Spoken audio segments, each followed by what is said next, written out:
it was the summer before my senior year of high school when I thought that I might be pregnant, and I went to a clinic for a free pregnancy test, and later found out that my fears were realized. The lady on the phone there made me feel really comfortable, and I went ahead and made an appointment to have an abortion. I felt like I could not disappoint my family, and I was also a cheerleader in a small town, and back in that day it was pretty rare for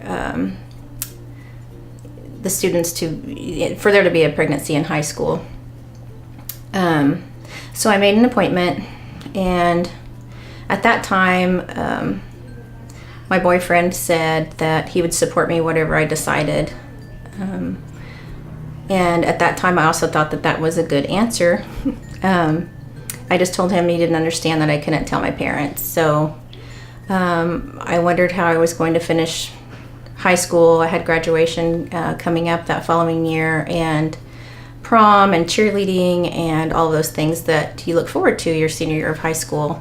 So we made an appointment. I had the cash in my hand, and I was walking into the building, and I actually even parked a couple of blocks away so that I wouldn't be seen. And I was telling my boyfriend goodbye and gave him a hug, and out of nowhere, it seems that a voice said, well, at least go in with her. And at that time I was approached by a man and a woman who talked to me, and as soon as they approached me, I broke down and started crying, and I ended up ultimately not going in that day.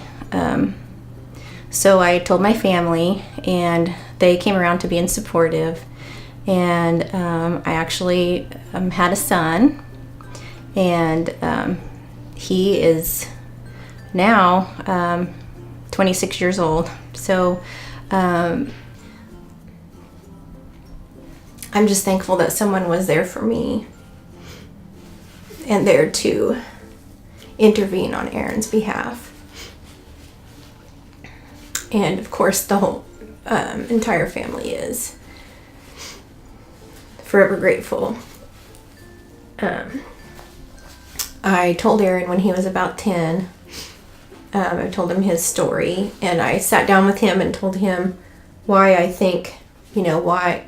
First of all, I asked him, do you know what abortion is? And he said, well, yeah, that's when somebody doesn't want their baby and they give it to someone else. And I said, well, that's adoption, kind of. Then I explained to him what abortionists do for a living, and maybe why different women would choose abortion, and there are all kinds of reasons. And then I told him, I said, well, I was one of those ladies and you were one of those babies. And he immediately just said, phew, that was a close one for me. And to which I had to giggle, because I couldn't believe that at 10 years old he understood that life and death situation and the decision that was made.